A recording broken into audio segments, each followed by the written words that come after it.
Hola, sean bienvenidos hoy a este nuevo video tutorial donde vamos a continuar aprendiendo un poco más del lenguaje de programación Swift versión 3. En esta ocasión vamos a estar viendo un tema que es de suma importancia y que requiere de tener medianamente en claro todo lo que estuvimos viendo hasta ahora, porque acá es donde se empieza a reunir todo y a tomar un mayor sentido.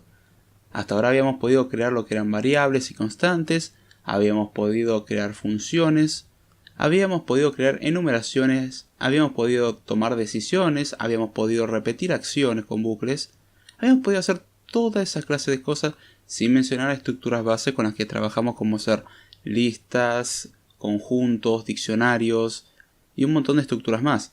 Ahora bien, nosotros quisiéramos poder construir nuestras propias estructuras y la primera aproximación que vimos fueron las tuplas. Las tuplas nos permitían almacenar hasta cierto punto cierta información separada en lo que eran campos, pero no son muy flexibles, no se las trabaja por referencia, o mejor dicho, los valores son siempre copiados, son limitadas, y llega un punto que pueden ser un embrollo bastante grande, por decir así, de imaginémonos una tupla con 50 elementos. Sería una locura de manejar, y además que no nos brindan las posibilidades de funcionalidades. ¿Podríamos definir funciones que tomen tuplas como argumentos? Sí, pero no es la idea. Hay mejores formas de trabajar y estructurar el código. ¿Y cuáles son estas formas? Son las clases y las estructuras. En sí, ¿qué son las clases y las estructuras? Para verlo básicamente, son construcciones de uso general que se usan para crear bloques o secciones del programa. Es decir, el programa lo podríamos dividir en distintos bloques, no solamente en lo que eran funciones, sino que también podemos dividir directamente todo un comportamiento del programa o toda una parte del programa y la agrupamos en un bloque, por decirlo así. Nosotros podríamos tener una aplicación similar a lo que es YouTube, y uno de los componentes es el reproductor de video, pero no es el único componente. Tendríamos también el buscador, que es otro componente. Tendríamos la parte que muestra los resultados, tendríamos la parte que, por ejemplo, se encarga de reproducir el audio dentro del reproductor de video y así. Entonces podríamos dividir lo que es el programa en general en distintos componentes, y una de las cosas que nos permiten las estructuras o las clases, vamos a ver cuáles son las diferencias entre cada una y cuándo elegir una y la otra, que nos facilitan mucho el trabajo y que de hecho hacen que el programa sea más escalable o se lo pueda llevar a mayor escala. En sí, estas estructuras, ¿qué es lo que nos permiten hacer? Van a tener en principio lo que son un conjunto de propiedades, o lo que nosotros conocemos hasta ahora como variables y constantes, y un conjunto de métodos, lo que nosotros conocemos hasta ahora como funciones. Es decir, vamos a poder definir bloques de código o porciones de código que tengan variables y constantes, que tengan funciones, pero que solamente apliquen a ese bloque de código y que no afecten al resto. Entonces, no estamos invadiendo lo que es el espacio de nombres de función, el espacio de nombres de variables y nada de eso, porque todo está englobado dentro de un bloque.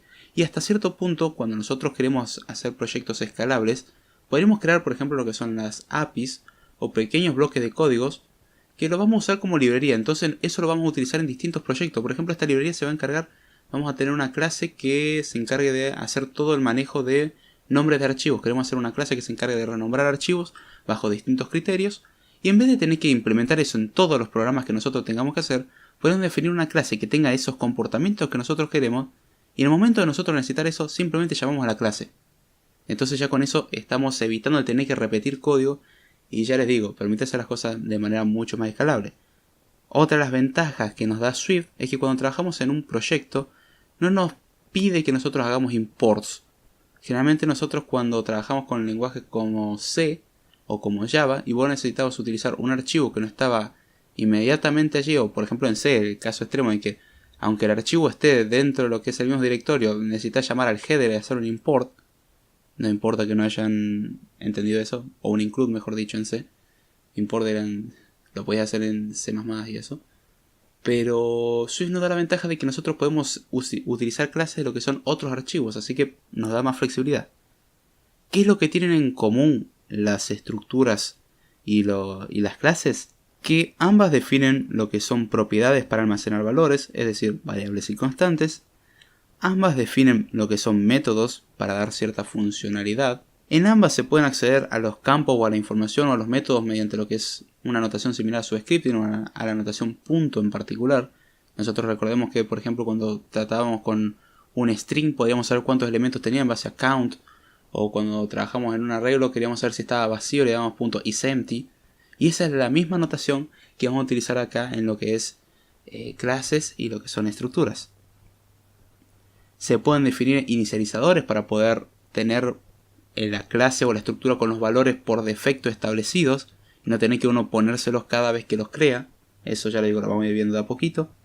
Pueden ser extendidos, es decir, nosotros podemos definir en principio una clase o una estructura y más adelante, por ejemplo, en otro programa que utilicemos la misma clase, necesitamos que tenga alguna cosa de más, se la podríamos agregar incluso, a pesar de que la implementación original no cuente con eso y no necesitamos modificar la implementación original.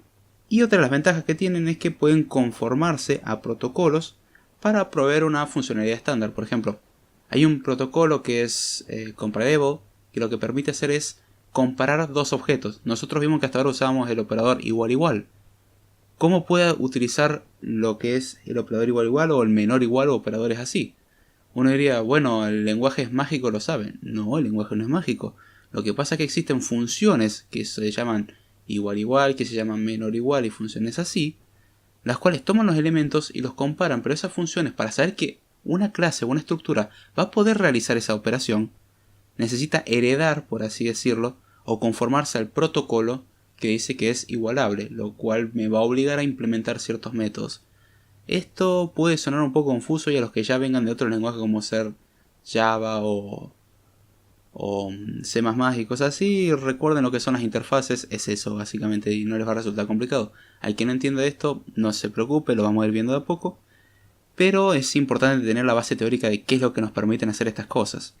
En sí, pareciera hasta ahora que lo que son las clases y las estructuras cuentan con los mismos elementos, pero las clases cuentan con ciertas ventajas. Por ejemplo, las clases pueden heredarse, es decir, una clase puede heredar de otra.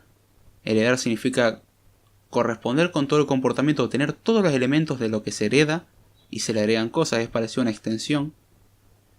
Podemos hacer lo que es el casting o lo que es convertir de un tipo a otro de clases, cosa que en los structs no podemos hacer, un struct de un tipo y fin.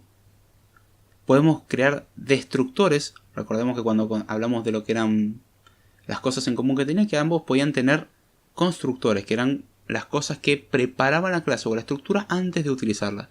Los destructores hacen lo inverso, cuando la clase no se va a usar más, el lenguaje va a llamar a un destructor. Si no hay un destructor, bueno, no hace nada, pero en caso de que haya un destructor, lo que hace es llamar al destructor antes de destruir justamente la clase.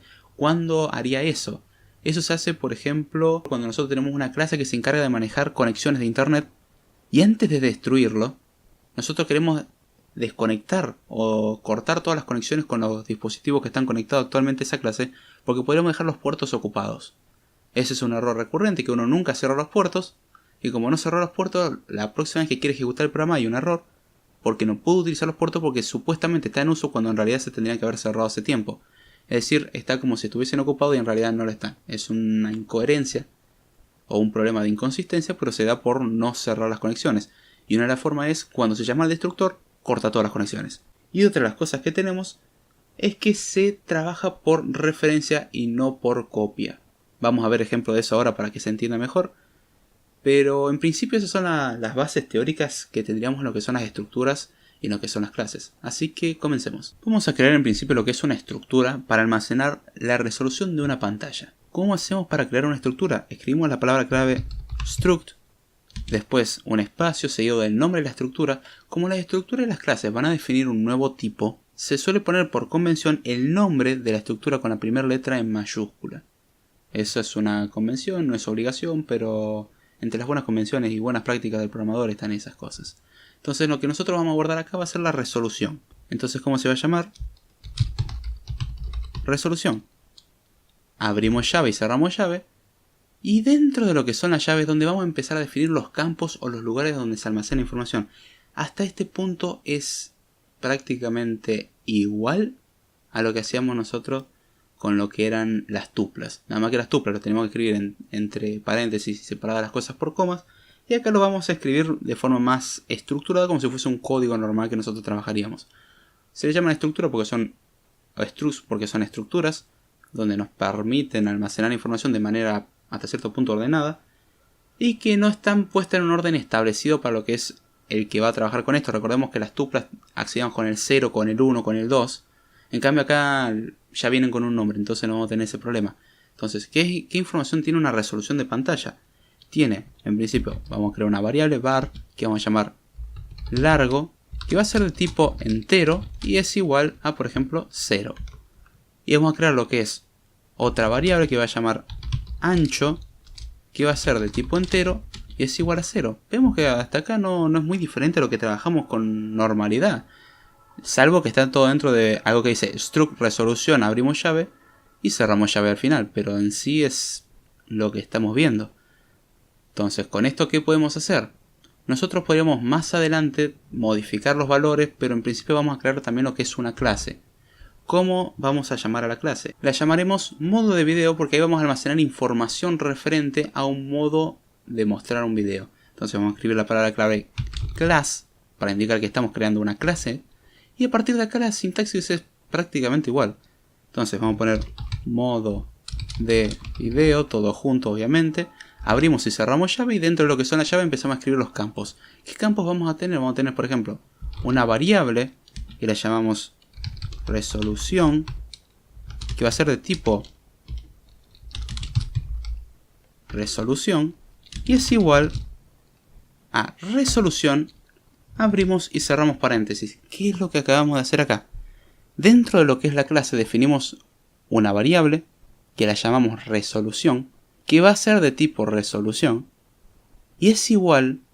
Escribimos resolución y abrimos y cerramos paréntesis. Recordemos, cuando trabajábamos con listas y trabajábamos con caracteres y trabajábamos creando la mayoría de las cosas con las que usábamos para almacenar información, los escribíamos entre paréntesis por alguna razón. Eso porque ya dijimos muchas veces que eran constructores. Lo que está haciendo acá al escribir resolución, abrir y cerrar paréntesis, es crear una nueva estructura, o mejor dicho, una instancia, por así decirlo, de la estructura.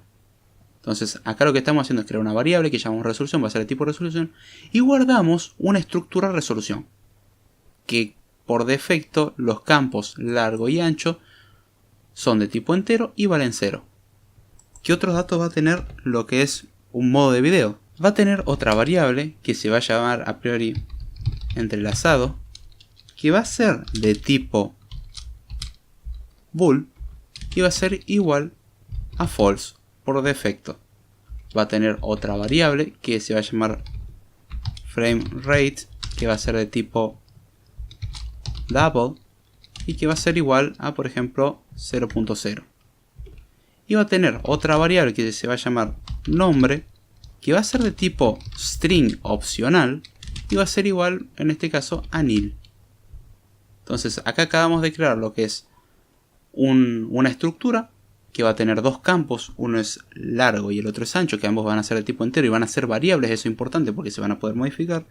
Y después creamos lo que es una clase, y después creamos lo que se llama, y después creamos una clase que se llama modo de video, que tiene una variable que es una resolución.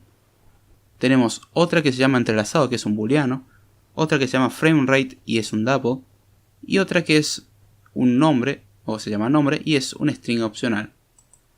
Entonces, ¿qué vamos a hacer ahora? Vamos a crear, por ejemplo, una resolución. Crear let, que la llamamos res, y va a ser igual a resolución, abrimos y cerramos paréntesis. Vamos a crear ahora, por ejemplo, un modo de video. Vamos a poner let mod es igual a modo de video, abrimos y cerramos paréntesis. Y acá lo que acabamos de hacer es crear dos constantes. La primera una resolución y la segunda un modo de video. La primera va a ser una copia de un struct y la segunda va a ser una instancia de una clase. Ambas se van a almacenar en sus respectivas constantes que van a ser res y mod. Y como podemos, por ejemplo, acceder a lo que es un campo de la resolución. Vamos a hacer un print. Abrimos y cerramos paréntesis y entre los paréntesis ponemos, por ejemplo, res. Y cómo accedíamos nosotros a lo que eran las cosas dentro de un string, o a las cosas dentro de una lista, o a las cosas dentro de una tupla. Poníamos el punto. Y ahora ya vemos que Xcode nos está sugiriendo lo que es ancho y largo, que son justamente los dos campos que tenemos almacenando información. Vamos a imprimir, por ejemplo, ancho. Después de la clase queremos hacer lo mismo. Entonces vamos a hacer un print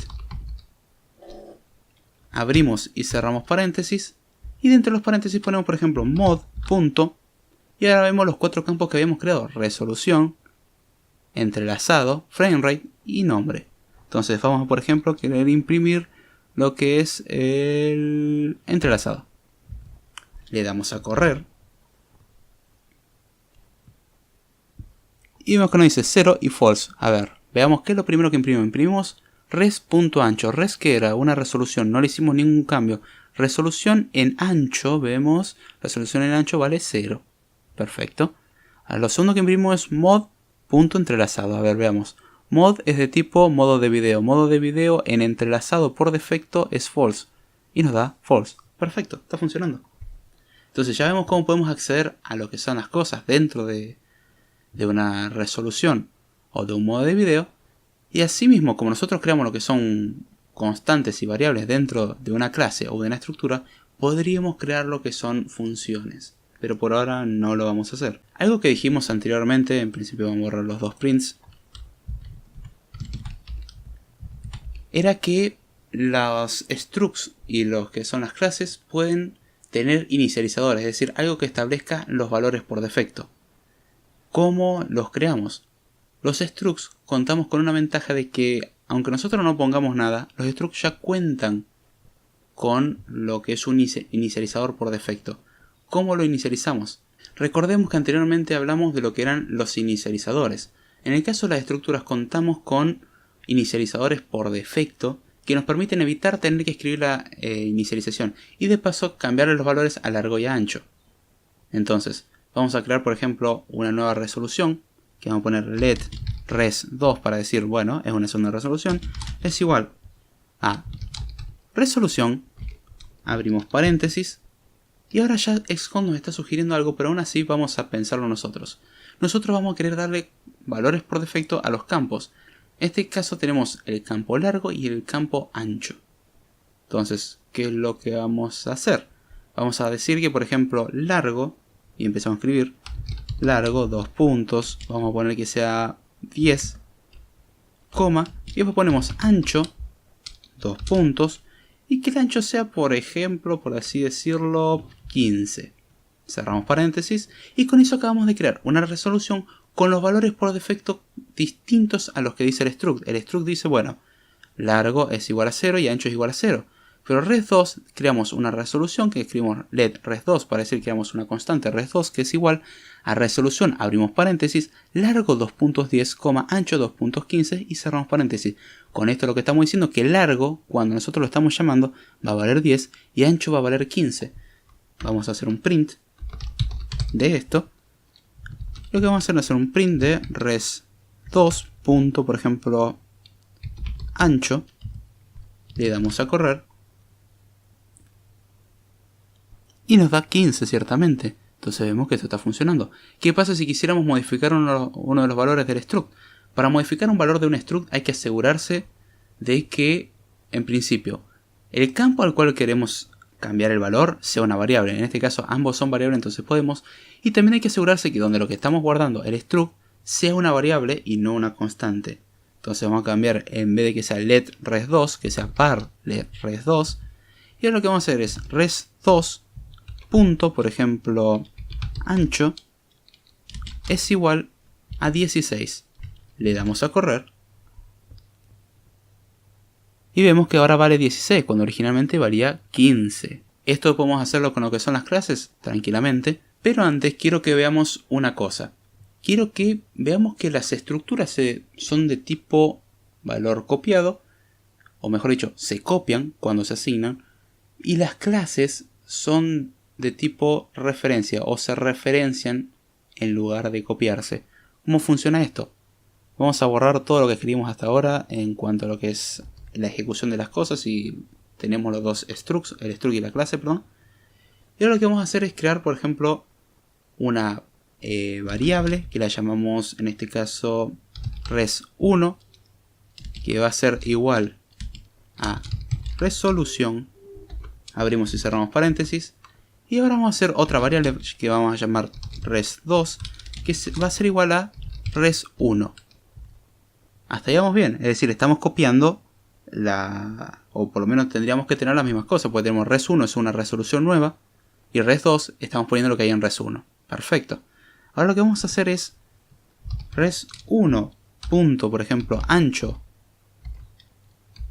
es igual a 15. Y ahora lo que vamos a hacer es imprimir res1 punto ancho y después vamos a imprimir print res2 punto ancho. Si le damos a correr, vamos a encontrarnos con una sorpresita.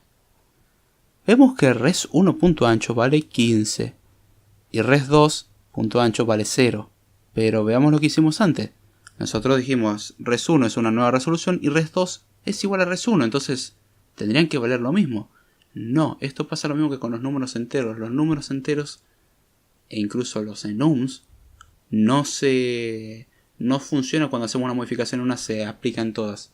Sino que una vez que modificamos una o lo ponemos en otra variable, se copia, no es la misma, no hacen referencia a la misma. Entonces res1 no va a ser igual a res2 después de hacer este cambio, porque hacen referencia a dos estructuras distintas. Lo que hace Swift es cada vez que asignamos algo, lo copia. Cosa que no pasa con las clases. ¿Cómo lo podemos comprobar? Simple. Vamos a crear var, vamos a llamarla mod1, que va a ser igual a modo de video. Abrimos y cerramos paréntesis. Var mod2 es igual a mod1, es decir, estamos haciendo una copia. Vamos a hacer que mod1 punto, por ejemplo, entrelazado sea igual a true. Y después vamos a hacer los prints correspondientes. Print mod1 punto entrelazado y print mod2 punto entrelazado. Le damos a correr y vemos que dicen true y true, pero esperemos un momento. ¿Qué pasó acá? Vemos que modo de video por defecto el entrelazado está en false. Entonces modo 1 por defecto tiene, o mod 1 tiene false. Mod 2 tiene que tener false. Ahora mod 1 el entrelazado lo pusimos como true, pero mod 2 también dice true. Lo que pasa es que cuando nosotros en Swift asignamos una clase a algo, pasa algo curioso, que es que se referencia, no se copia. Es decir, donde nosotros guardemos una clase en particular, o la instancia de una clase, porque cuando nosotros estamos creando con el constructor lo que se hace es crear una instancia. Podemos tener muchas instancias de una clase, es decir, creamos una clase en un lado, creamos otra clase en otro lado, son dos instancias distintas, no son la misma clase. Y en el caso este, lo que estamos tratando es con dos variables distintas tienen lo mismo.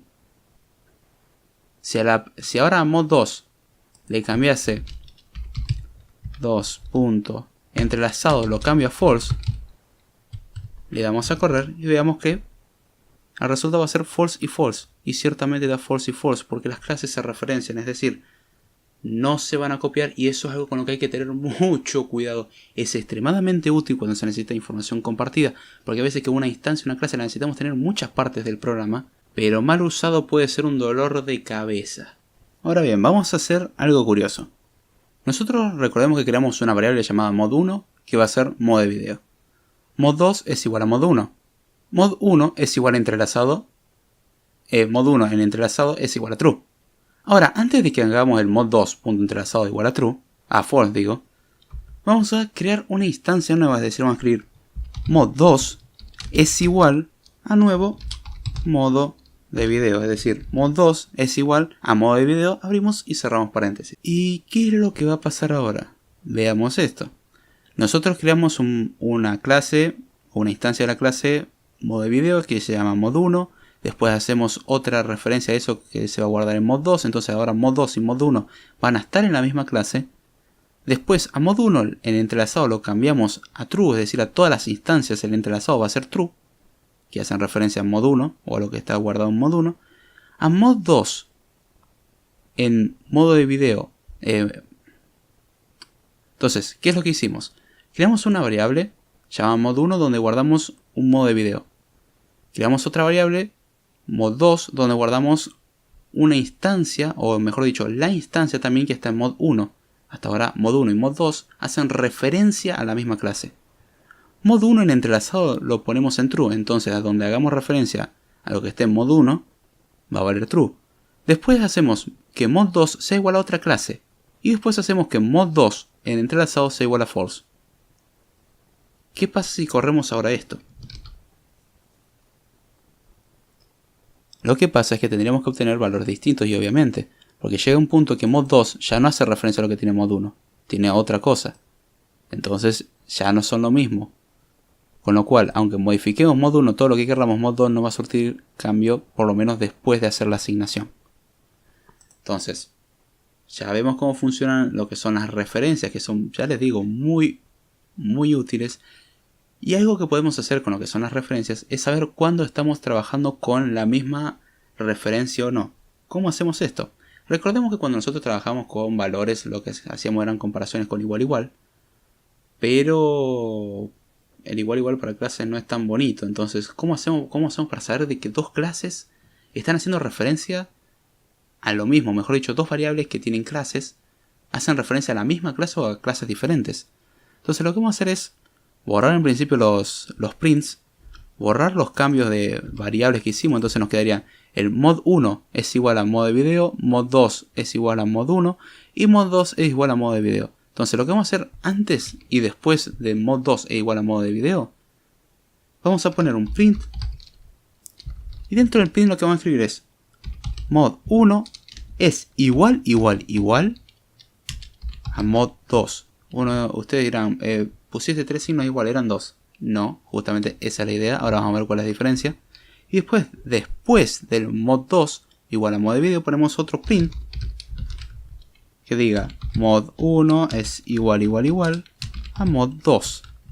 ¿Qué es lo que hace el igual? El igual es un operador el cual se encarga de comparar si son la misma clase o hacen referencia a la misma instancia, mejor dicho. Entonces, originalmente cuando se llame por primera vez, mod 1 y mod 2 van a hacer referencia a la misma clase. Entonces tiene que dar true. Pero ya en el segundo caso, mod 2 es otra clase. Son clases diferentes, entonces tiene que dar false. Vamos a correr si esto realmente funciona. Dice true y false, es decir, antes de hacer la asignación es true y después de hacer la asignación es false, porque ya no son la misma clase. Y eso es algo a considerar, ya les digo, eso se hace por referencia, no por copiado, cosa que el true cuando nosotros lo asignábamos se copiaba. Y aunque modifiquemos uno, el otro no surte efecto el cambio. Algo curioso que pasa con este aspecto es que, por ejemplo, veamos y borramos todo esto y vamos a crear una resolución. Entonces creamos let res1 es igual a resolución, abrimos y cerramos paréntesis. Hasta ahí no hay nada raro.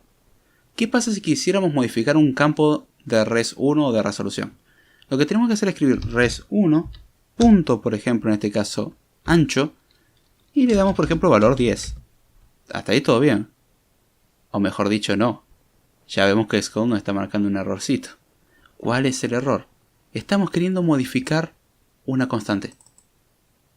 Y una constante no puede ser modificada porque recordemos que cada vez que modificamos un struct, lo que se hace es copiarse. Entonces, cuando modificamos un struct, estaríamos haciendo una copia y guardándolo en el mismo lugar, reemplazando la versión anterior. Entonces, ¿cómo hacemos para copiar? Dijimos que tenía que ser una variable y obviamente el campo que está dentro del struct tiene que ser variable. Eso sí es siempre. Entonces, si le damos a compilar a esto. Si no saben cómo compilar en lo que es Xcode es Command B, no va a tirar ningún problema, se compiló perfecto. Ahora bien, ¿qué pasa si nosotros queremos hacer lo mismo con una clase? Borremos esto y vamos a crear, por ejemplo, en este caso otra constante, LED, que vamos a llamar mod1 es igual a, en este caso, modo de video. Abrimos y cerramos paréntesis para decir que creamos un nuevo modo de video. Y ahora lo que vamos a hacer es a mod1 punto, por ejemplo, nombre es igual a HD. Compilamos para ver que esto funcione y notemos que compiló perfectamente. ¿Qué pasó acá? lo que hay que recordar es que las clases son por referencia. Entonces, como son por referencia, nunca hacemos copia de los valores. En realidad las clases están guardadas en un lugar y nosotros tenemos la dirección donde está la clase. Cada vez que vamos a hacer algo con eso, lo que vamos a hacer es, bueno, yo tengo esta dirección, voy a ir a esa dirección y ahí donde sí puedo trabajar, la modifico. En este caso recordemos que el nombre era de tipo string opcional y está guardado en una variable, es decir, se puede modificar. Cosa diferente sería si nosotros, por ejemplo, ponemos en vez de que sea nombre de tipo variable, ponemos de tipo constante, le damos a correr y ya nos tiró un error de compilación porque nos dice que no podemos modificar algo que es de tipo constante. Vamos a volver a poner lo que era variable, no pasa nada. Volvemos a compilar para ver que todo funciona. Pero lo que notamos acá es que una instancia de una estructura, o una copia de una estructura mejor dicho, tiene que estar guardado en una variable para ser modificada, mientras que algo que es una clase, con ya ser una constante y que lo que está dentro de la clase que queramos modificar sea una variable, no basta. Es decir, no necesitamos que esto sea una variable. ¿Cuándo se pone una clase que sea una variable? Se pone una clase que sea una variable cuando queremos en algún momento que ya no sea la misma instancia, que sea otra. Queremos en algún momento decir, bueno, tenemos una instancia de la clase, ahora quiero tener otra instancia, no quiero tener la original. Cosa que un struct, si lo queremos ya modificar, ya necesitamos que sea una variable a fuerza. Entonces, ¿cuándo escoger una clase y cuándo escoger un struct? Para lo que son los structs son convenientes para lo que es encapsular información.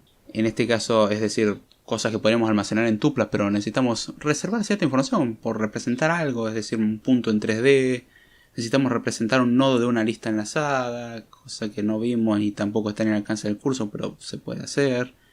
Representar tipos internos que queremos trabajar y cosas así, pero que van a tener más que nada valores. Son una excelente manera de trabajarlos, mediante lo que son structs. Para otra cosa que sirven es cuando necesitamos que los valores sean copiados. Es decir, no queremos que se hagan referencia. Imaginemos nosotros un dato que representa un nodo de una lista. Y a lo mejor nosotros o un elemento de una lista, mejor. Y a lo mejor nosotros queremos que ese elemento para algo trabaje en una cosa y para otra cosa también tenga los valores, pero no necesitamos que si uno lo modifica el otro le surta efecto. Entonces necesitamos que sean copiados, no referenciados. Y en esos casos son bastante útiles la estructura porque esa es justamente la idea, es que son copiados. Otra de las razones por las cuales uno escogería las estructuras es que no se requiera heredar comportamientos, porque eso es algo que las estructuras no lo permiten y las clases sí. Eso es algo hasta cierto punto útil, pero no es algo que podés hacer en una estructura. Generalmente la estructura la estableces, a lo sumo la podés extender, pero no podés decir una estructura y después creo otra estructura que tenga todos los elementos de la primera, pero a su vez eso no puede ser. Eso no lo tenemos que hacer y mejor dicho, no lo vas a poder hacer. Cosas que podés representar con lo que son estructuras. Por ejemplo, representar figuras geométricas, puntos del espacio, punto en el plano. Representar personajes de un juego, por decirlo así, o características de algún elemento. Por ejemplo, en este caso creamos lo que era el struct resolución, que sirve para representar una resolución. Podrías haber hecho con una tupla tranquilamente, pero el struct es más bonito y de paso le podés agregar funciones, cosa que a una tupla no se lo podrías hacer. Todavía no vemos cómo crear funciones, pero si se dan la maña lo van a descubrir muy fácil. Ahora bien, ¿cuándo necesitamos que sean el uso de clases? Cuando no se requiere nada de lo anterior, se requiere que sea algo por referencia, se requiere algo que pueda tener cosas que se hereden, y en esos casos es muy útil. Por ejemplo, hay componentes, por decir así. Nosotros queremos tener un reproductor de video, y el reproductor de video va a tener entre esas cosas una parte que va a mostrar la biblioteca de elementos que tenemos y otra parte que va a ser el mismo reproductor. Nosotros no queremos cada vez que abramos un archivo tener un reproductor nuevo. El reproductor es el mismo, lo que va a cambiar es la fuente donde vamos a sacar la información. Entonces, la fuente donde vamos a sacar la información la modificamos, pero en sí lo que es el reproductor como tal no necesitamos crear uno nuevo. Sería una locura. Entonces en ese caso hacemos cosas por referencia y lo único que decimos, bueno, che, ya no tomes cosas de acá, tomarlos de este otro archivo a partir de este punto. Y ya está. Entonces ahí es cuando tiene cierta utilidad, cuando necesitamos que las cosas sean por referencia. Cuando uno se da cuenta que es por referencia y cuando es por copiado, práctica. Es la única forma que hay.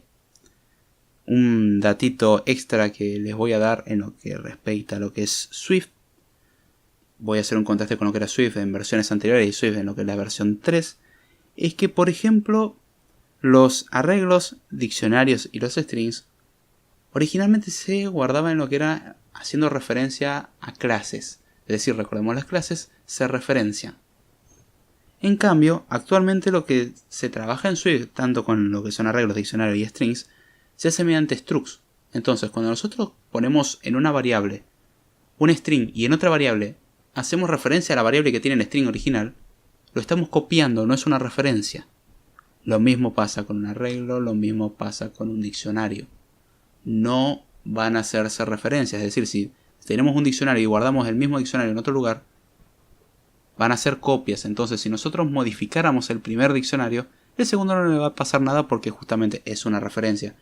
Cosa que no pasaba con la clase NSArray, la NSString y la NSDictionary, que eran las clases correspondientes que representan cada una. Que de hecho todavía son accesibles. Que de hecho, si no me creen, vamos a crear lo que es un array. Ponemos let a es igual a NSArray, abrimos y cerramos paréntesis. Le damos a compilar y vemos que compiló perfectamente. Justamente el NSArray hace referencia a la clase que se encarga de administrar arreglos, pero es una clase. Eso es algo a considerar. Vemos y hace referencia a la clase NSArray, dice que hereda NSObject, copy, y ahí te empieza a establecer todos los comportamientos y una descripción. Entonces, lo que es importante saber es que los strings, los arreglos y los diccionarios se trabajan en fondo como estructuras. Uno no lo ve como estructuras, pero en sí son estructuras. O sea, uno generalmente lo que ve de una estructura lo de afuera y sabe a lo que puede acceder. Pero recordemos que nosotros accedíamos a count, a isempty, accedíamos a elementos y cosas así. Cosa que en una estructura también lo puede hacer. Y justamente en fondo son estructuras. La idea es que el desarrollador no sepa esto, nomás tiene que saber cómo funciona. Y listo. Pero ya vemos que cosas tan fundamentales del lenguaje ya son estructuras. Y otras son clases, como es en el caso de NSArray. Entonces es importante distinguir cada una. Y sé que este tutorial lo que va a decir uno es... bien, ¿y qué hago con todo esto? Porque hasta ahora me dijiste que lo que son clases y estructuras, pero tienen utilidad, tienen muchísima utilidad y lo van a hacer todo el tiempo. De hecho, casi todo lo van a meter en una clase o una estructura eventualmente. Prácticamente todo. Es irrisorio. Es totalmente ridículo pensar que un programa lo vas a escribir sin una clase o sin una estructura de por medio. Se puede, pero es una locura. Mucho más fácil hacerlo con programación orientada a objeto con clases o estructuras, enums y cosas así. Así que más adelante vamos a ir viendo lo que son las propiedades, los métodos dentro de las clases, pero en principio la idea es saber que se pueden crear lo que son estas cosas. Así que espero que les haya gustado el tutorial de hoy. No se olviden dejarle like, comentar, suscribirse, compartir, que eso ayuda muchísimo. Estuve viendo varios comentarios en lo que fue la última semana más que nada y la verdad que por lo menos el apoyo fue importante y se agradece muchísimo. Si hay alguna cosa que no les guste o algo que no se haya entendido, se sabe que se puede mandar alguna crítica o un comentario o preguntar por privado de che, no entendí esto. Perfecto, no hay problema, se lo aclara. Las críticas destructivas ya aviso dónde van a ir a parar, no pierdan el tiempo, no se molesten. Contamos también con lo que es un podcast de programación donde tratamos de explicar conceptos teóricos. Hoy vimos mucha teoría y por ahí es un poco aburrido. Pero sin la teoría de clases y estructuras les aviso que no van a saber usar las clases y las estructuras, así que hay que aguantar ese poquitito de aburrimiento y darle para adelante. En el caso de CodeTime casi todo es teórico, pero la idea es que aprendes muchísimo de cómo funcionan muchas cosas. Y siempre digo, saber cómo funciona una cosa ayuda a poder crear otras cosas nuevas. Así que espero que les haya gustado. Nos vemos. Hasta la próxima.